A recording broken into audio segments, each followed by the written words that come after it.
ओला dock YouTube channel को subscribe करें और बेल आइकॉन को दबाना मत भूलें। अस्सलाम वालेकुम, मेरा नाम डॉक्टर साजिदा कौसर है। मैं डर्मेटोलॉजिस्ट हूँ। मेरी स्पेशलाइजेशन जो है वो FCPS डर्मेटोलॉजी है और करंटली मैं जिन्ना हॉस्पिटल में as a senior registrar skin ward में काम कर रही हूँ, जहाँ पे हम skin, hair, nail related disease के पेशेंट्स जो हैं उनको चेक करते हैं। और इसके अलावा मैं as a consultant dermatologist Iqra medical complex में इवनिंग में पेशेंट्स जो है वो प्राइवेट पेशेंट्स देखती हूँ। तो आज हम एक कॉमन प्रॉब्लम के बारे में डिस्कस करेंगे जो पेशेंट्स पूछते हैं और वैसे भी पब्लिक जो एक सवाल करती है कि कौन सी वजूहात है जिसकी वजह से हेयर फॉल होता है। मेल और फीमेल में दोनों के बारे में हम बात करेंगे।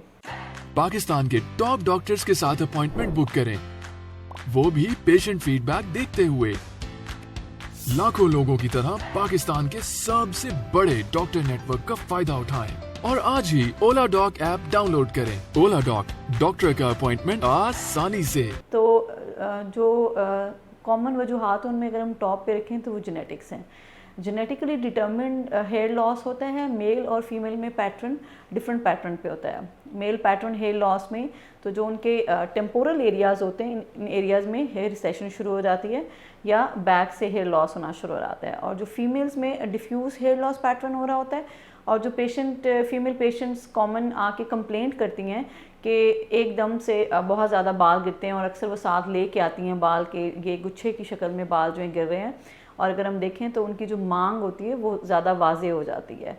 तो वो जो female pattern hair loss genetically determine होता है उसमें सेंट्रल पार्टीशन जो है, सेंट्रल हेयर लॉस ज़्यादा हो रहा होता है। अगर हम सेकंड कॉज की बात करें, जो कि ये भी ज़्यादा फीमेल्स में देखा जाता है कि डाइटिंग, क्रैश डाइटिंग ख़वातीन कर रही होती हैं या न्यूट्रिशनल डिफिशेंसी होती है, बैलेंस डाइट ना लेने की वजह से हेयर फॉल हो रहा होता है।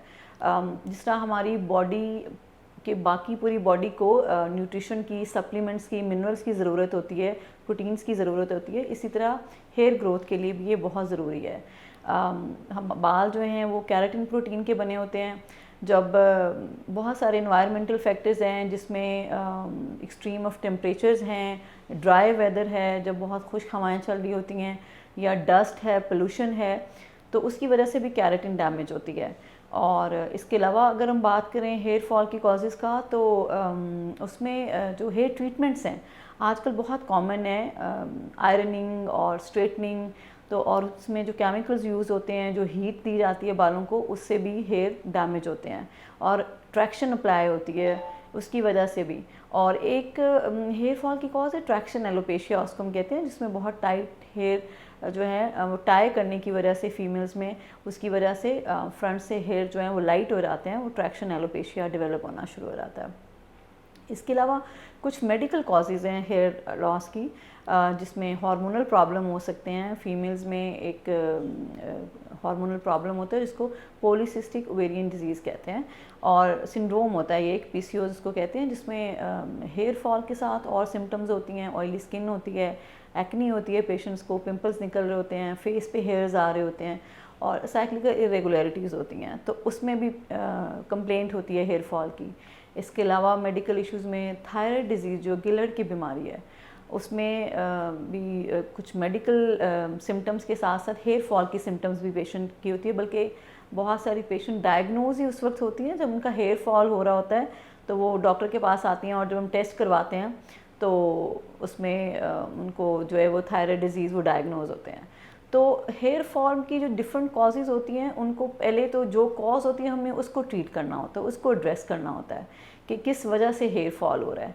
इसके अलावा जो हेयर फॉल की कॉजेज़ हैं उसमें मेल्स में जो है वो जब मेल पैटर्न बाल्डनेस की अगर हम बात करें तो उसमें डाईहाइड्रोटेस्टोस्टेरोन हार्मोन्स का लेवल ज़्यादा होने की वजह से उसमें मेल पैटर्न बाल्डनेस आ रही होती है, तो उसको मेडिकली उसके अकॉर्डिंग ट्रीट किया जाता है।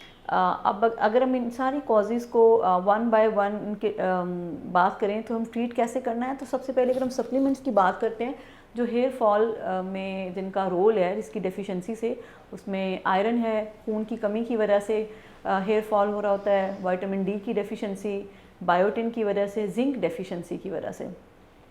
तो हमने इन सारी चीज़ों को पेशेंट को सप्लीमेंट्स देने होते हैं, प्रोटीन्स देने होते हैं, और वो अभी इन्वेस्टिगेशन के बाद, प्रॉपर इन्वेस्टिगेशन के बाद उनके टेस्ट करवा के, क्योंकि ओवर यूज़ ऑफ सप्लीमेंट से भी हाइपर विटामिनोसिस होता है और वो फ़ायदा होने की बजाय पेशेंट को साइड इफ़ेक्ट आ रहे होते हैं। तो प्रॉपर पहले उनको असेस किया जाता है कि किस चीज़ की डेफिशिएंसी है और फिर उसको पेशेंट को हम ट्रीटमेंट देते हैं। इसके अलावा पेशेंट को गाइड करते हैं लाइफस्टाइल मॉडिफिकेशन का, कि बैलेंस्ड उनकी डाइट होनी चाहिए, जंक वगैरह ऐसी चीज़ें नहीं होनी चाहिए, बैलेंस डाइट लें।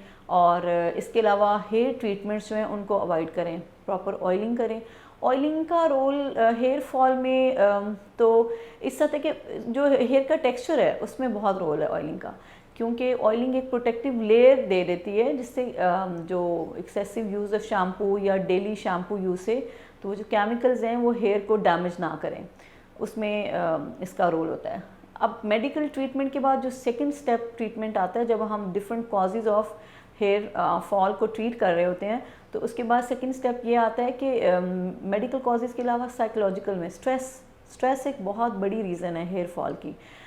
स्ट्रेस फिज़िकल भी हो सकता है और मेंटल स्ट्रेस हो सकता है। फ़िज़िकल स्ट्रेस की अगर हम बात करें तो उसमें कोई क्रॉनिक इलनेस है, जैसे कि पेशेंट्स अक्सर आके कंप्लेंट करते हैं, जी मुझे टाइफाइड बुखार हुआ और उसके बाद मेरे बाल गिरने लग गए, या कोई भी इलनेस है, कोई वायरल इन्फेक्शन लग रहा है लॉन्ग टर्म। और आजकल जो इस वक्त हमारी एपिडेमिक चल रही है कोरोना वायरस की वजह से, कोविड-19, तो उसमें भी पेशेंट जब रिकवर करते हैं तो उनका हेयर फॉल शुरू हो जाता है।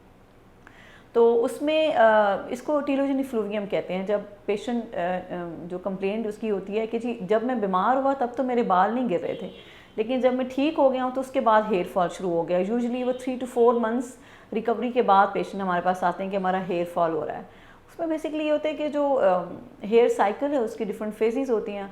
उसमें फर्स्ट जो ग्रोइंग फेज़ होती है, जो कि हमारे हेल्दी बैलेंस डाइट जो हम ले रहे हो, तो हमारे 80% जो हेयर होते हैं वो ग्रोइंग फेज़ में फॉल कर रहे होते हैं, कि ग्रोथ में होते हैं, और जो बाकी होते हैं वो रेस्टिंग फेज़ में 10% या हेयर फॉल में 10% तक होते हैं।